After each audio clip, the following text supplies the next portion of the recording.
নবদ্বীপ ধাম station থেকে কৃষ্ণনগর যাওয়ার বাসে আমি উঠে পড়েছি। বাস ছেড়ে দিয়েছে।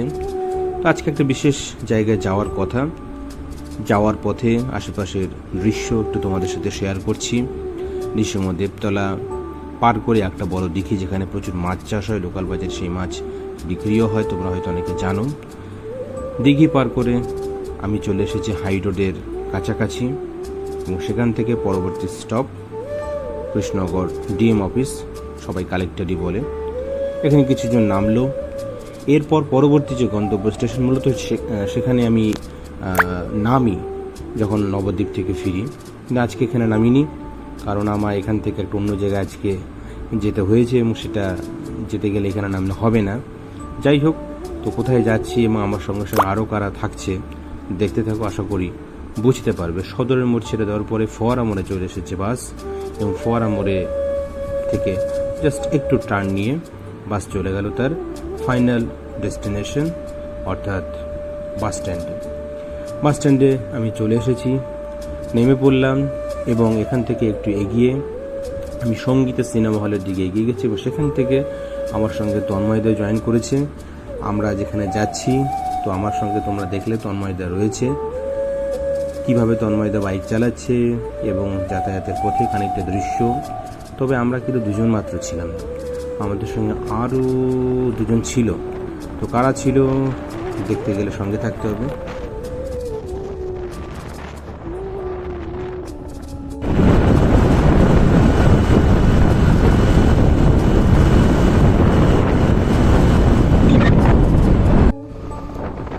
হ্যাঁ, এরা দুজন আমাদের সঙ্গে যাচ্ছে, আমাদের আগে আগেই তারা বাইক চালাচ্ছিল। তো পেছন থেকে দেখে কি বোঝা যাচ্ছে যে কারা, হয়তো বোঝা যাচ্ছে না। চলো আরেকটু ওয়েট করো, এক্ষুনি বুঝতে পারবে।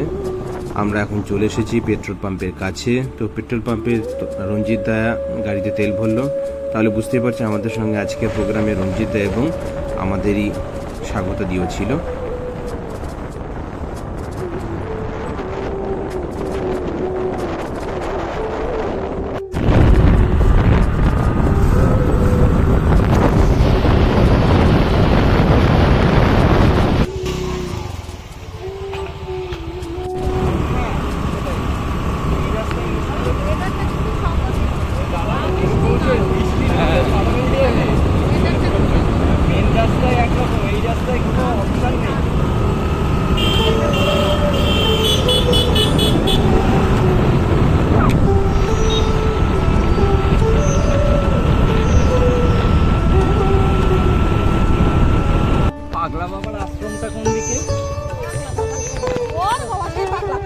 কতটা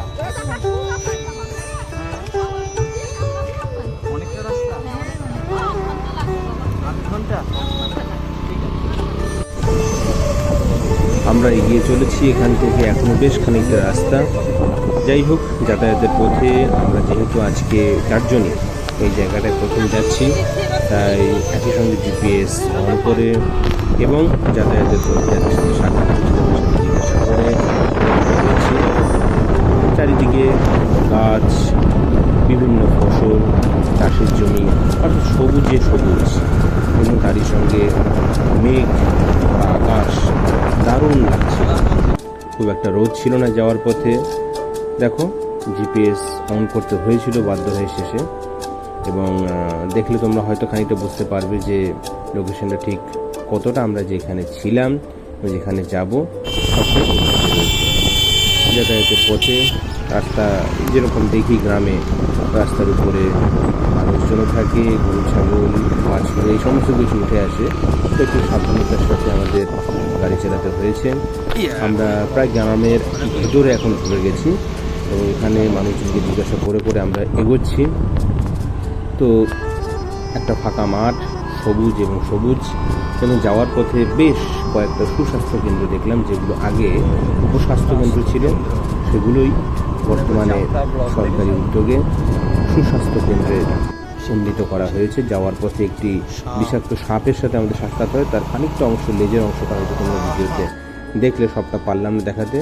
রঞ্জিত দা এবং স্বাগতা যে আগে ছিল, ওরাই ব্যাপারটা অবজার্ভ করে, আমি আর তন্ময়দার পিছনে থেকে ব্যাপারটা দেখি। আমরা এগোচ্ছি, এখনও বেশ খানিকটা রাস্তা। দেখো, অসাধারণ এই প্রাকৃতিক সৌন্দর্য সবটাই যেন মনে হচ্ছে যে তুলির টানে আঁকা কোনো একটা ছবি যা আমরা মূলত দেখি, সেখান থেকে আমরা যাচ্ছি। আমরা চলে এসেছি পাগলাখালি ব্রিজ। বাইক দুটো সামনে এগিয়ে যাচ্ছে, দিদি আর আমি এখন পায়ে হেঁটে ব্রিজটা পার করব। দারুণ পরিবেশ। এটা কি নদী দাদা? কি পলদা? পলদা? পলদা। ও নিজেদের মতো নাম দিয়ে পলদা নদী, হ্যাঁ।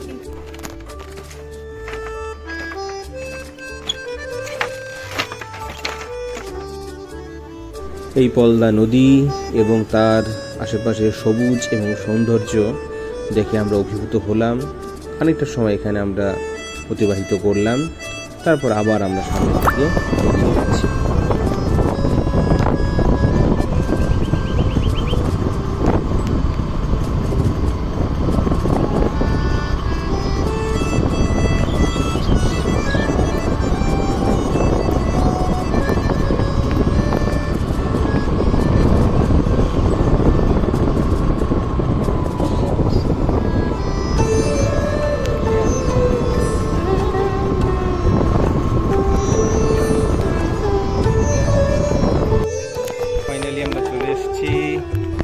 পাগলা বাবার মন্দিরে পাগলাখালিতে সাধারণ পরিবেশ আছে আমার কাছে। ও পুজোর কথা বলছি।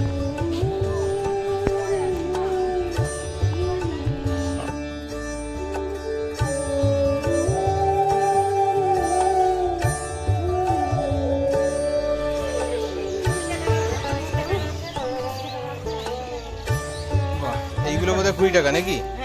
এই সাদাগুলো 20 টাকা। 20 টাকা, এটা 30 টাকা, এটা 51 টাকা, 51 টাকা, এটা 100 টাকা, 30 টাকা, 20 টাকা। দেন একটা দিদি।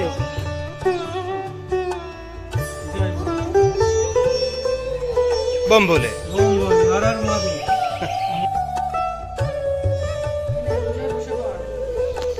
পাগলা বাবার মন্দিরে এসে আমরা পুজো দিচ্ছি, আমি আর রঞ্জিতদা। তো এইখানে পুজো আচরণ পদ্ধতিতে কোনো জটিলতা নেই, যে যেমনভাবে পারবে সে তার ভক্তি বিশ্বাস আস্থা অনুযায়ী পুজো দিতে পারে। তো সবটাই নিজের উপর নির্ভরশীল। এখানে কোনো ব্রাহ্মণ, কোনো বড় বড় বিধান নিয়মের কোনো বালাই নেই। এখানে যে খালটি আছে, জনশ্রুতি অনুযায়ী এই খালে কোনো এক সময় খুব ঘন ঘন ভাঙন ধরতো এবং তাতে এলাকার মানুষজনের খুব অসুবিধা হতো, এবং সেখান থেকে পরিত্রাণের জন্য মানুষ এই গাছের নিচে শিবের উপাসনা বা পুজো শুরু করে। শিবকে এখানে সকলে পাগলা বা পাগল বাবা নামে জানে, এবং সেই জন্য এই জায়গাটার নাম হয়েছে তারপর থেকে খাল থেকে খালি, এবং পাগল বাবা থেকে পাগলা অর্থাৎ পাগলাখালি। এবং এই মন্দির এখন যেই চেহারা আমরা দেখছি, বর্তমানে বেশ বিভিন্ন রকম প্রোগ্রাম উদ্যোগ নেওয়া হয়েছে, এবং যার ফলে হয়তো আগামী 5-10 বছর পরে এর চেহারা আরও পরিবর্তিত হবে।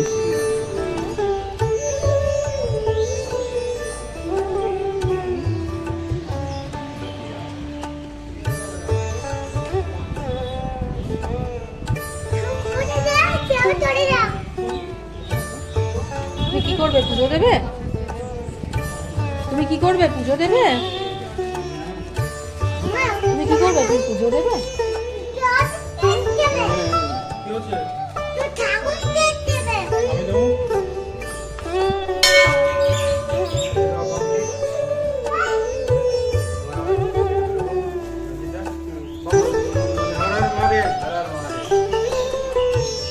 এদিকে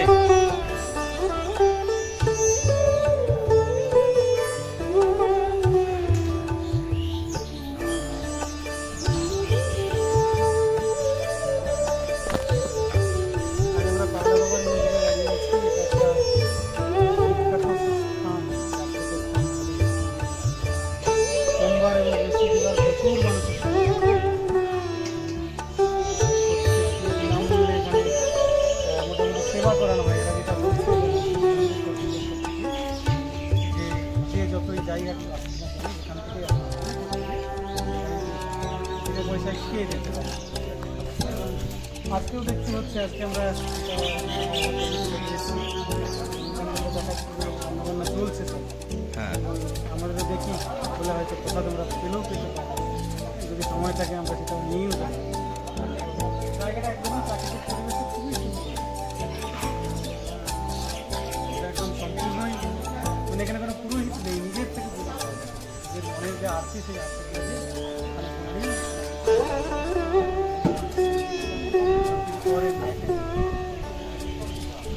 ভালো লাগলো। এবং সামনে নদী আছে, আর প্রাকৃতিক পরিবেশে একদম সম্পূর্ণ প্রাকৃতিক পরিবেশে এবং শহর থেকে অনেক দূর। সোমবার আর বৃহস্পতিবারে পুজো, ওখানে কি ব্রাহ্মণ থাকে নিজের নিজের পুজো নিজের ভক্তি করে পুজো দেওয়া। আর কটার থেকে চালু হয়? সকাল থেকেই চালু হয়। আশা থাকলো আরও আসলো, জায়গাটা প্রাকৃতিক এতটাই ভালো পরিবেশ, সুরক্ষিত লাইন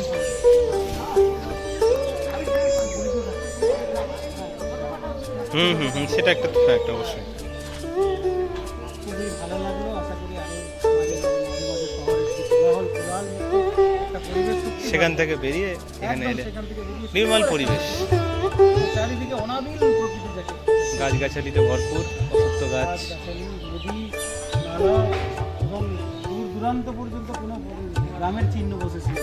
এতটাই প্রাকৃতিক, একদম পুরো মিঠু পরিবেশ, খুবই সুন্দর। ভালো থাকবেন। সবজি কাটা হচ্ছে এখানে, এগুলো আমরা এখানে কুকিং হচ্ছে, শাক, ভাত, শাক, ডাল, চচ্চড়ি, আন্ডার চাটনি, পায়েস।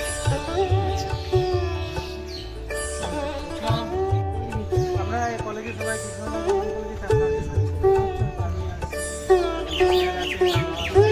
স্যার ম্যাডাম আছেন সবাই আজকে আসলে ছুটির দিন আমাদের কলেজে,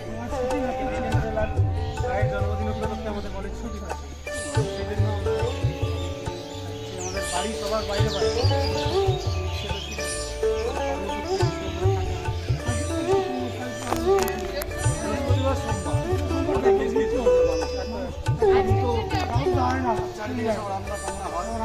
তারপরে ভোটের ডিউটি করেছিলাম আজকে, আবার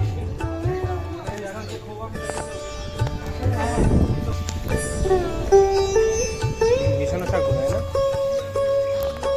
মিশানো শাক, সব বিভিন্ন রকম শাক মিশানো।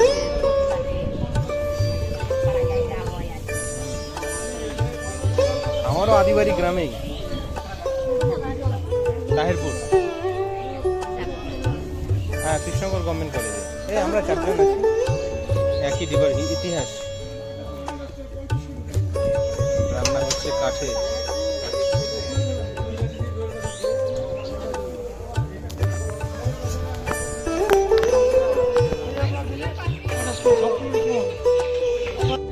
দিদি এখানে ফটোগ্রাফার, আমাদের মডেল তন্ময়দা। ভাত ফুটে গেছে, আর মোটামুটি কতক্ষণ লাগবে ভাত হতে? হয়ে গেছে না?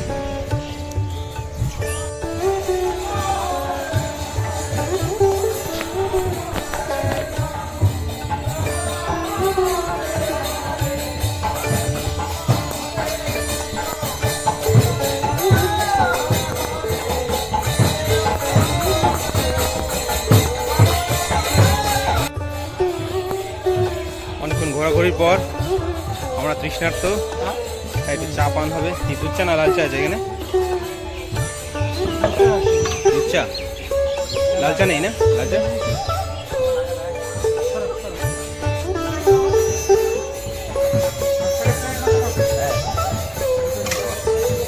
10 টাকা প্লেট, 2 পিস লুচি আর সঙ্গে ঘুগনি।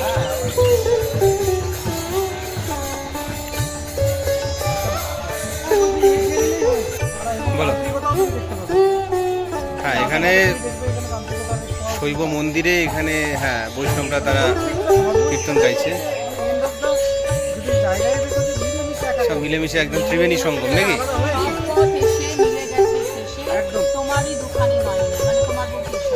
হাবিবি। একদম ওটা এটা একদম পারফেক্ট।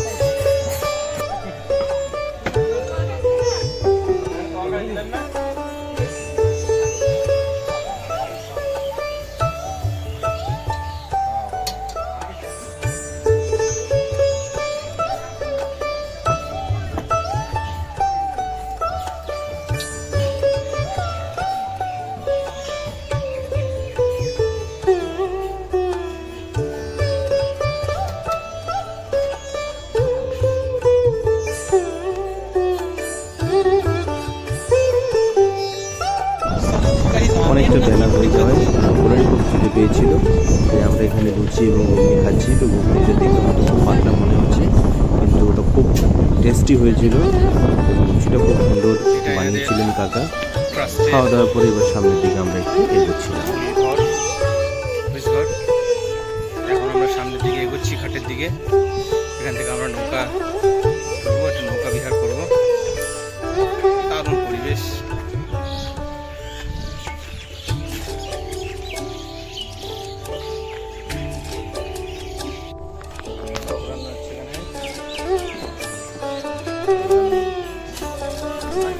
আমি মূলত খাই না, কিন্তু যেহেতু গরমটা অস্বাভাবিক ছিল, তাই রঞ্জিতদা, তন্ময়দা এবং সাবুতাদি তারা যে যেমন আইসক্রিম পছন্দ করে তেমন আইসক্রিম তারা নিচ্ছে। দেখো, অ্যাভয়েড করি।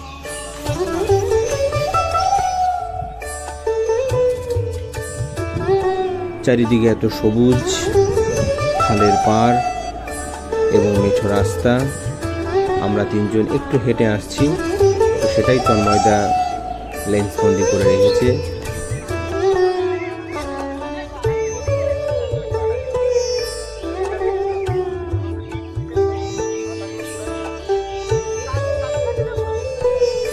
কবছর ধরে চালাচ্ছেন? আজকে নৌকায় বসে থাকবো। বাহ, তাহলে আধ ঘন্টা। বাহ, চলো দেখি তোমার নৌকা, উঠবো, চলো আসো। আচ্ছা,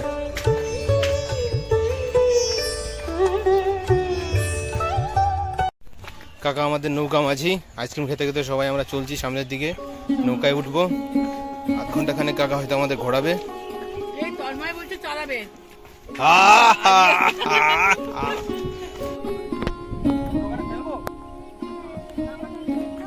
চলো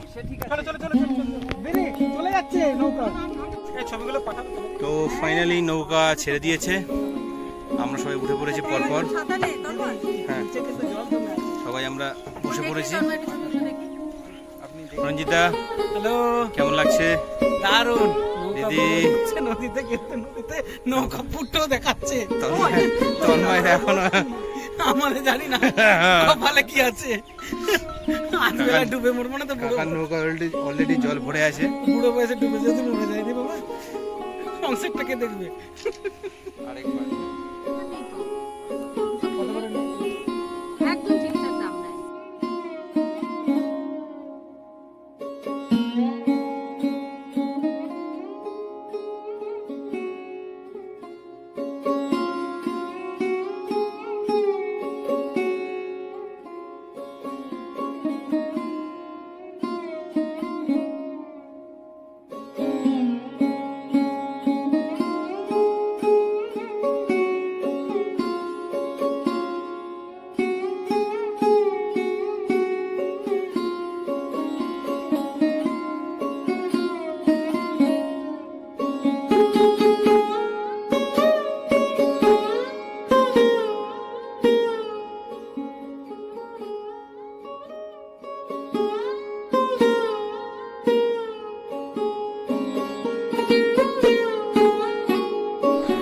বাইরে এত বৃষ্টি হচ্ছে, থাকতে না পেরে আমরা সবাই ভেতরে আশ্রয় নিয়েছি কুড়ে করে।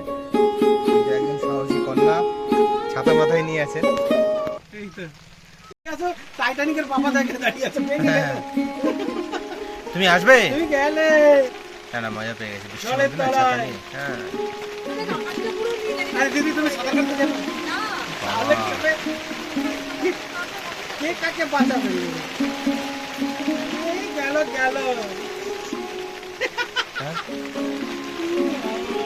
দিতে হবে। আমি গেলাম। জয় শ্রীকৃষ্ণ।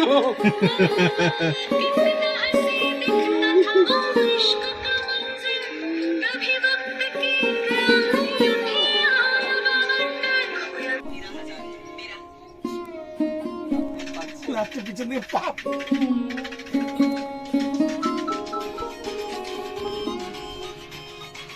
নৌকা ভ্রমণ আমাদের মোটামুটি হয়ে গেল। এখন আমরা ঘাটে ফিরছি। রঞ্জিতদার কি এটা? না এটা আমারটা। ঠিক আছে, রঞ্জিতদার একটা স্পেশাল দিক আছে, আমি এটা ঢেউ খেলিয়েছি। পিছন থেকে রঞ্জিত সুমনে বকে যাচ্ছে, মারাত্মক সুন্দর লাগে, তুমি বসে থাকো। এরকম দেবো না। দেখো একটু করে নাহলে স্ক্রিনেই ছবি উঠবে। 50 তাই তো?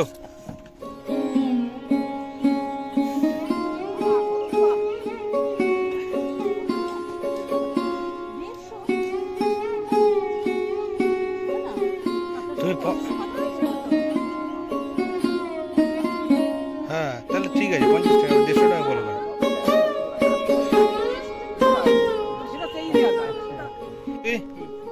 আবার আসবো আমরা আমাদের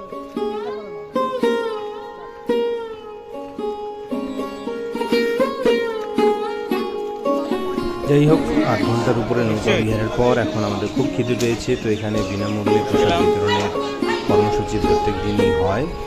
ট্রাস্টের উদ্যোগে প্রত্যেক দিনই এখানে সকলেই খাবার গ্রহণ করার সুযোগ পায়। তো আমি, রণজিৎদা এবং স্বাগতাদি বসে গেছি। তো মেনুতে কী কী ছিল? ভাত ছিল, একটা মেশানো তরকারি ছিল এবং মেশানো শাক ছিল, তাতে কচুর শাকও ছিল, এটা খেয়ে বুঝতে পেরেছি। এবং তারপরে মুগের ডাল এখানে দেওয়া হয়েছে এবং প্রত্যেককে পর্যাপ্ত পরিমাণেই জিজ্ঞাসা করে খাবার পরিবেশন করা হয়েছে। তো ভাত, ডাল, শাক এবং সবজি আমরা পেট ভরেই খেলাম। খাওয়া দাওয়া শেষে এখানে আমড়ার চাটনি এটা দেওয়া হয়েছে এবং তারপরে একটু পায়েস। তো যাই হোক, এই প্রসাদ পাওয়ার একটা সৌভাগ্য হয়েছে এবং সেটা তোমাদের সাথে শেয়ার করে হয়ে গেল। পাগলাখালি ঘোড়া আমরা এখন বেরোচ্ছি।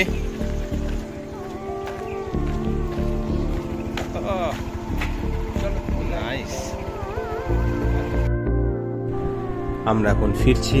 তো আসার পথে আমরা যেই রাস্তা ধরে এসেছিলাম, ফেরার পথে ঠিক অন্য আরেকটি সহজ রাস্তা ধরে আমরা যাচ্ছি, যেখান থেকে আমাদের যাতায়াতের পথ অন্তত 7 থেকে 8 কিলোমিটার কম হবে।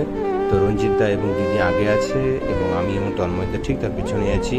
যাওয়ার পথে একই রকমভাবে খাল, শুকিয়ে যাওয়া নদী, গাছ, বিভিন্ন রকম ফসল, সবজি, এই সমস্ত কিছু দেখতে দেখতে আমরা যাচ্ছি এবং মাঝে মাঝে কংক্রিটের কিছু বাড়ি, কিন্তু মোটের উপরে বেশিরভাগ জায়গাটা কিন্তু ফাঁকা।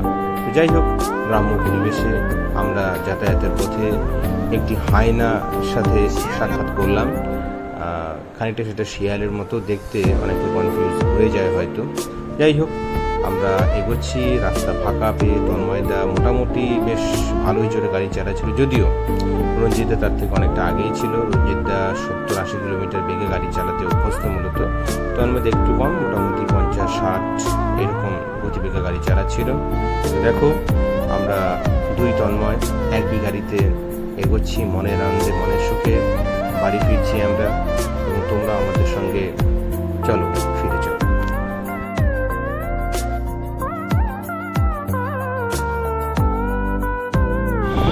গ্রামের রাস্তা পার করে আমরা চলে এসেছি রবির বাজার।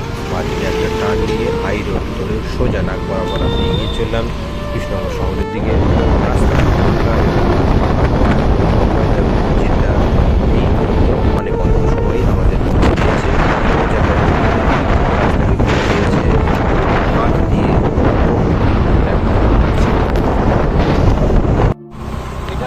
রাধানগরে তীর্থদার বাড়ি আমরা যাচ্ছি। যে হেলমেটটা নিয়েছিলাম আমি পরার জন্য, সেটা তীর্থদার কাছে দিয়ে দেওয়ার পরে ঠিক কাছাকাছি রোডের উপরে একটা মিষ্টির দোকান, বেশ ভালো এখানে মিষ্টি পাওয়া যায়।